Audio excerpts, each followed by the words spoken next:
Bonjour Internet, ici Ludovic du site Ludovic.com que je vous invite à visiter d'entrée de jeu.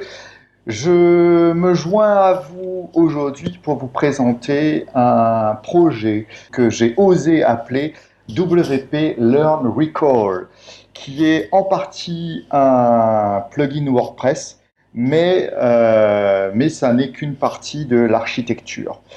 L'objectif de ce système, de ce plugin, c'est de vous donner la possibilité de transformer n'importe quel contenu WordPress, ça peut être des articles, des pages ou du custom post, comme on dit, du contenu personnalisé, en apprentissage par répétition espacée.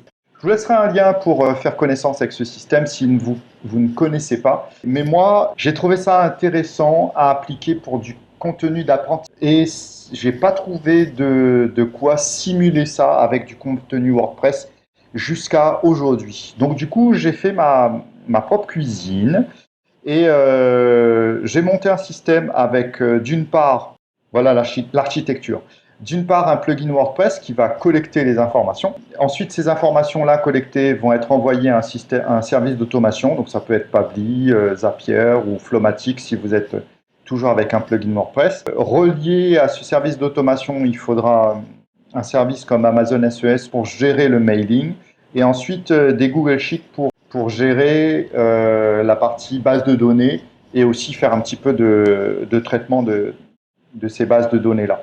Donc voilà pour l'architecture. Je vous disais tout à l'heure que ça s'appelle WP Learn Recall, mais vous vous apercevez que ça n'est qu'une portion de l'architecture nécessaire. Donc la théorie sur laquelle ça se base, c'est le système Leitner. Et comme l'architecture que j'ai mis en place se prête bien à du type de contenu qu'on appelle du micro-learning, c'est-à-dire des micros qui peuvent être validés rapidement, où l'apprenant peut être jugé assez facilement et qui va durer entre 60 et 30 secondes et 3 minutes par exemple. Allez, grand maximum 5 minutes. Et je vous montre ce que ça donne. Là, c'est sur mon site d'apprentissage de la musique. Là, c'est un cours sur la pulsation. Vous avez une vidéo de cours. Et au-dessous de la vidéo, vous allez dorénavant avoir un petit encart, un petit widget qui vous demande est-ce que vous avez réussi l'exercice? Dans ce cas, vous répondez oui. Ou est-ce que vous n'avez pas réussi? Dans ce cas, vous répondez non. Voilà comment ça se présente. Et ça, c'est donc sur mon site Wyoming. C'est LearnDash qui est le moteur, qui est le Learn Management System derrière ça. Donc vous reconnaissez peut-être la leçon suivante, etc. Et dessous, il y a des commentaires possibles. Et ça, c'est une vidéo de cours. Ici, l'arborescence, le chemin pour y parvenir. Donc ça marche. Le système Leitner fonctionne plutôt bien sur du contenu qu'on appelle du micro-learning. Je vous ai mis aussi un lien si vous ne connaissez pas. Ce n'est pas le concept. Je vous ai mis aussi la page Wikipédia qui explique ce que c'est le micro-learning. Donc ça fonctionne plutôt bien sur du contenu type micro-learning.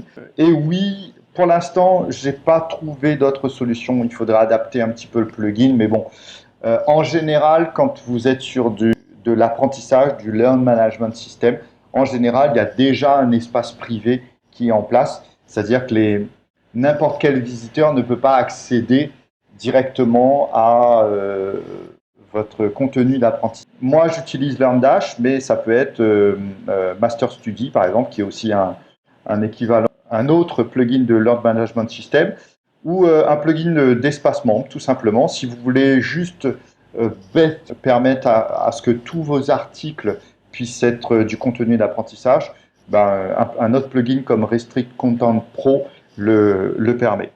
Voilà dans les prérequis, voilà dans la finalité. Alors, je vous ai montré le collectage d'informations. Avec ici, comment ça marche. Vous avez un petit widget au-dessus de votre contenu d'apprentissage. Et maintenant, je vous montre côté utilisateur, qu'est-ce qui se passe. En fonction de s'il a répondu oui ou non, le système va analyser si le contenu en question est dans quel niveau. Vous vous souvenez de ce schéma? L'apprenant est sur un contenu d'apprentissage. et qui dit bon, il a réussi, oui, ou il n'a pas réussi, non, il faut déjà que le système aille analyser à quel niveau, niveau 1, niveau 2, niveau 3, niveau 4, niveau 5, à quel niveau le contenu en question est pour l'utilisateur en question. Donc si le contenu est rangé dans le niveau 3, dans la boîte numéro 3, il faut déjà l'analyser. Et ensuite, s'il a répondu oui, ça passe dans la boîte numéro 4, c'est-à-dire que ça va être révisé moins souvent. Et si c'est répondu non, ben boum, ça rebascule dans les révisions à faire tous les jours. Donc les 7 niveaux, j'en ai pas fait 5, mais 7 niveaux pour ce système-là. La régularité des révisions choisies sont tous les jours, tous les 2 jours, tous les 6 jours, tous les 14 jours, tous les mois à peu près, tous les 3 mois et ensuite tous les 6 mois.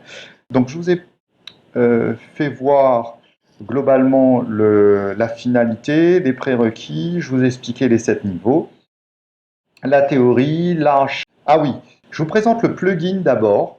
On va voir côté plugin d'abord comment ça fonctionne. Hop. On est ici. Alors on va commencer par ici. Donc le plugin, je ne sais pas encore si le plugin, je vais le mettre dans la bibliothèque des plugins gratuits WordPress, parce que déjà, je ne sais pas si j'ai le droit, parce que dans l'état, si vous téléchargez le plugin et que vous l'activez, vous ne pourrez pas faire grand-chose avec, parce que il manque les 2 tiers de l'architecture, c'est-à-dire la partie qui traite les données et qui inclut le service d'automation et les macros Google Sheets. Le plugin est ici, il s'appelle, comme je vous l'ai dit, WP Learn Recall, et il est dans sa version de sortie pour l'instant. Hop, hop. Allons voir les fonctionnalités de ce plugin. Donc, quand vous l'activez, je vous parle des shortcodes une autre fois ou un peu plus tard. Quand il est activé, il n'est pas utilisable, il n'est pas exploitable tout de suite. Il va falloir que vous lui précisiez sur quel type de contenu vous souhaitez que le widget de vote s'affiche. Ensuite, si vous voulez, vous pouvez modifier la question qui est posée. Je vous remontre, voilà. Did you succeeded? Vous pouvez modifier la question qui est posée. Ensuite, vous pouvez modifier les réponses que vous souhaitez avoir, oui ou non, et les messages en fonction des réponses. Si l'apprenant a répondu oui, qu'il a réussi, vous pouvez dire félicitations. Et s'il a répondu non, vous pouvez dire ah, ça arrive parfois. Je vous explique la suite plus tard. Donc ça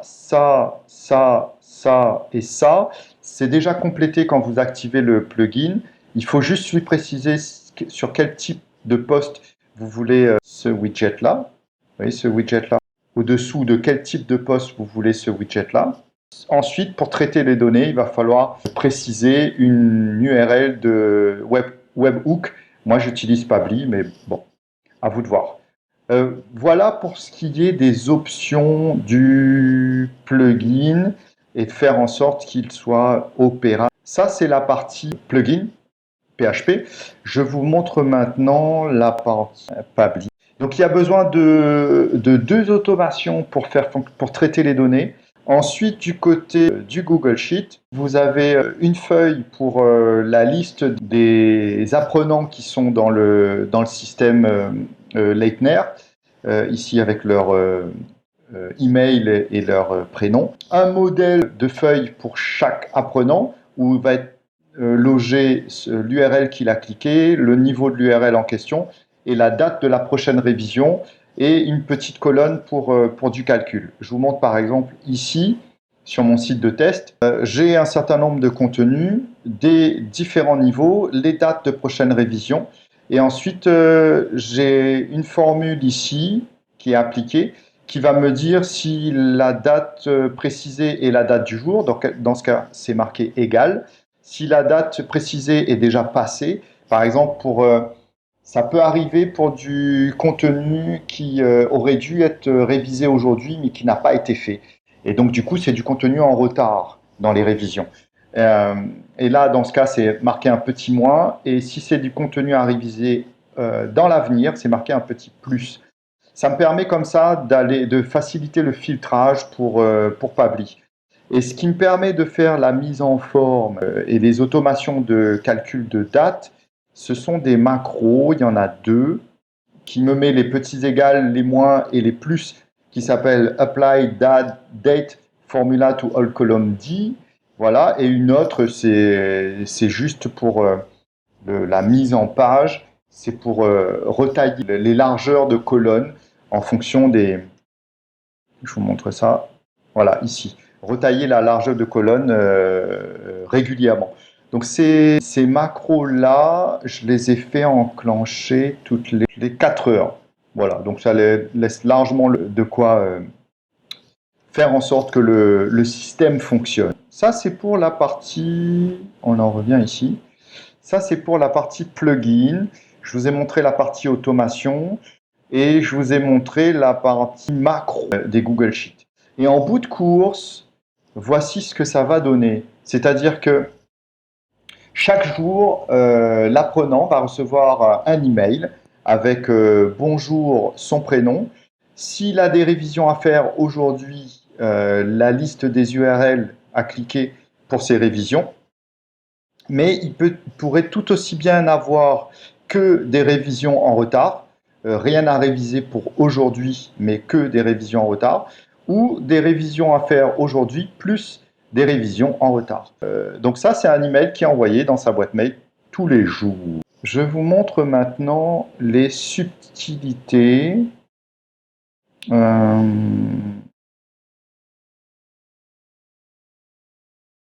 va aller là-dessus. Donc si je vais là. Donc j'ai décidé d'enclencher le widget sur des produits ou commerces. Bon, c'était pour le test, hein. Et vous voyez en bas de la fiche produit, vous avez mon petit widget de vote. Est-ce que j'ai réussi? Donc imaginez que ça c'est du contenu d'apprentissage. Est-ce que je l'ai réussi? Je mets oui. Et dans ce cas, on me dit félicitations. Et si je vais sur une autre fiche, est-ce que j'ai réussi? Non. On me dit bon, ça arrive quelquefois. Donc le site sur lequel je suis, c'est monwp.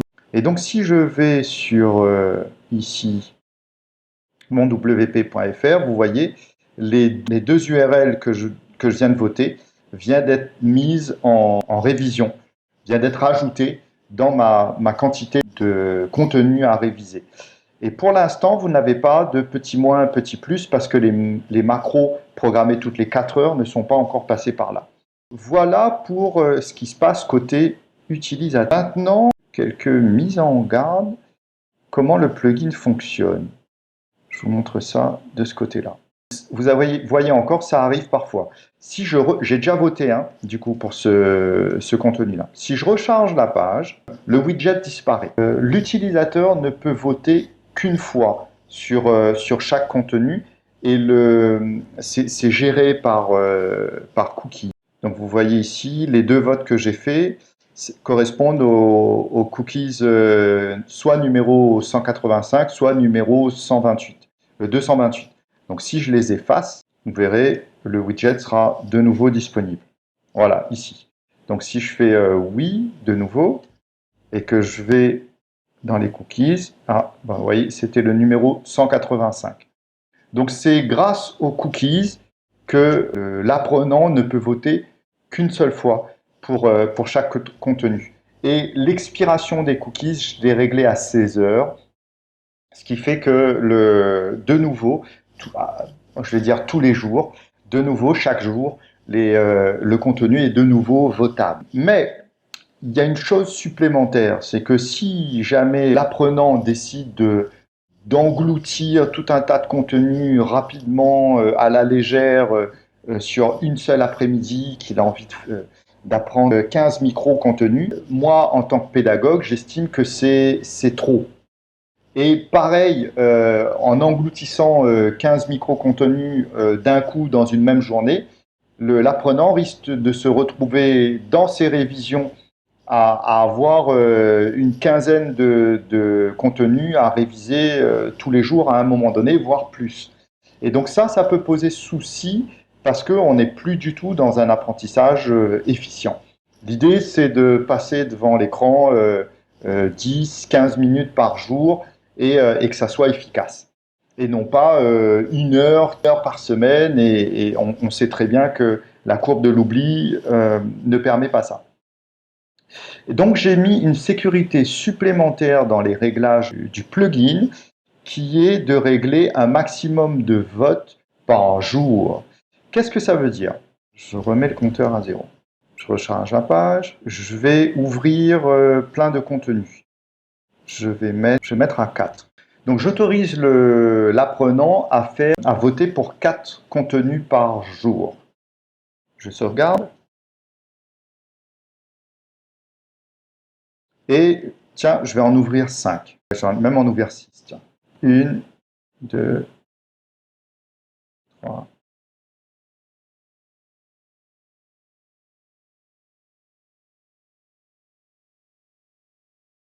Bien. Donc je suis l'apprenant. J'ai englouti ce contenu-là, je l'ai compris, je mets avez-vous réussi, je mets oui. Je recharge la page. Voilà, le widget de vote a disparu. J'ai fait un vote. Maintenant, je continue. Je mange du contenu, je n'ai pas réussi. J'ai la réponse, je recharge la page. Mon widget de vote a disparu. Je suis à mon deuxième contenu. J'arrive à mon troisième contenu. Je maîtrise celui qui m'est proposé. Super, je recharge la page et le contenu disparaît. Donc vous voyez dans mes cookies, j'en ai pour l'instant 3. Ce qui fait que quand j'arrive à mon quatrième, si je recharge la page et que je cherche à voter, je peux encore.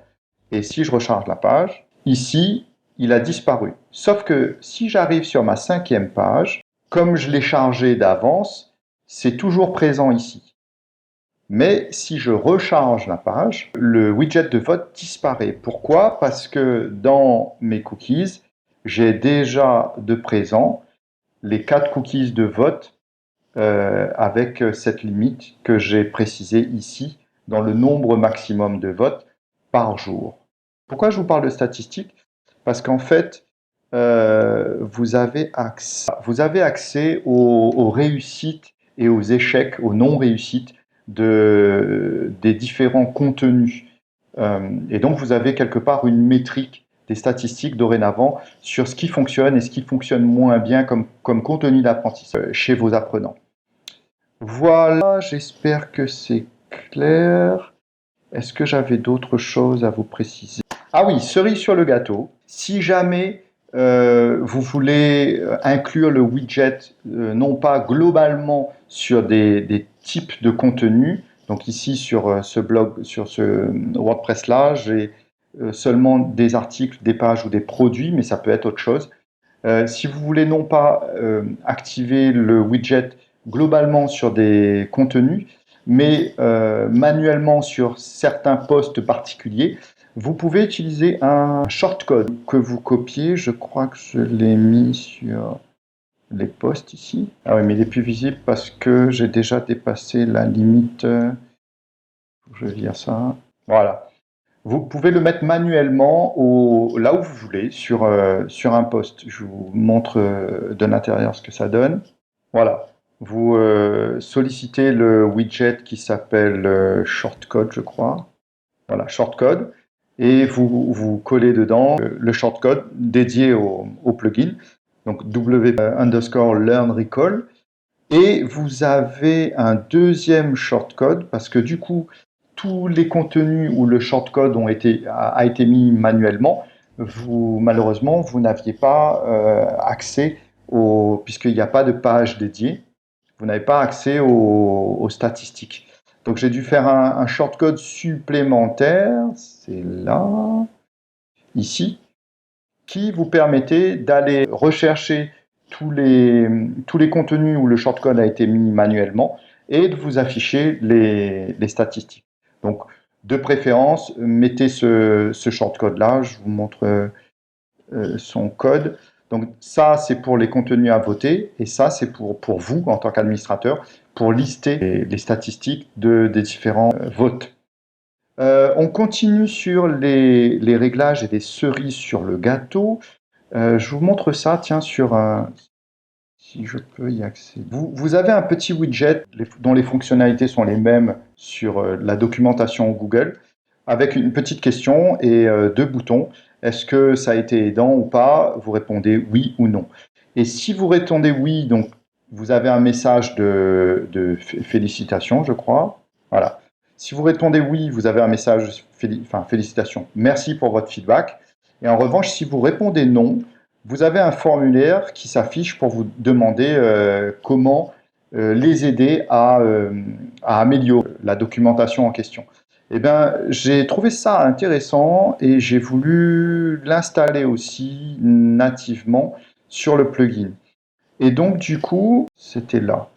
Du coup, j'ai fait en sorte que les champs acceptent du HTML, mais aussi, par exemple, si vous avez Contact Form comme plugin gratuit d'installer, vous configurez votre formulaire de contact et ensuite, vous pouvez directement le coller ici. Et de fait, j'ai enlevé ça par précaution. De fait, voilà ce qui va se passer. C'est qu'en plus d'envoyer les réponses de votre utilisateur à Pabbly pour traitement, vous avez la possibilité. Je vais le retrouver, c'est là. Donc si vous répondiez oui, vous avez félicitations, veuillez cliquer ici pour obtenir votre cadeau. D'ailleurs, on va améliorer ça tout de suite. Je vais mettre un H3, tiens, ici plutôt. Ok. Ça devrait être plus joli. On était là, test 3. Donc ici, je supprime le widget, le cookies, pardon. Je recharge. Donc avez-vous réussi? Vous mettez oui, et là vous avez un message, félicitations, veuillez cliquer ici. Et donc vous voyez, ça c'est du HTML. Et c'est intéressant par exemple si vous voulez mettre un lien vers votre email. Vous pouvez faire un mail tout, mon email, et donc du coup, arobase.com.fr, ça ne veut pas dire grand-chose. Arobase, et donc du coup, donner la possibilité aux visiteurs de vous envoyer un email. Ça c'est dans une première option. Et une seconde option, ça accepte aussi les shortcodes, c'est-à-dire, vous vous souvenez, j'ai mis un contact form, donc si je réponds non, vous avez un formulaire de contact qui s'affiche exactement comme, voilà, test, envoyer, voilà, ça fonctionne bien. Ok? Voilà pour les présentations, un peu longue cette présentation, d'ailleurs je vais en profiter ici pour modifier ça tout de suite. Je vous fais un écrit sur mon blog concernant tout ça. Je ne sais pas encore, comme je vous l'ai dit, si je vais mettre, si je peux, si j'ai le droit de mettre, étant donné que c'est une partie de l'architecture, le droit de mettre le plugin en libre téléchargement sur la bibliothèque WordPress. Si je me renseigne, si j'ai le droit, je le ferai. Et autrement, voilà, ça ouvre pas mal de possibilités pour vos apprenants. Ceux qui utilisent LearnDash, Master Study par exemple, ça vous donne pas mal de possibilités pour vos apprenants d'avoir de l'apprentissage différencié, du contenu adapté, des révisions adaptées à leur progression, avec quelques prérequis évidemment. J'espère que tout cela vous a plu. N'hésitez pas à me laisser en commentaire sous l'article de blog vos impressions, éventuellement les cas d'utilisation que vous pourriez en avoir, et évidemment me contacter si vous souhaitez que je mette en place ce système-là sur votre Learn Management System WordPress. À très vite, Ludovic.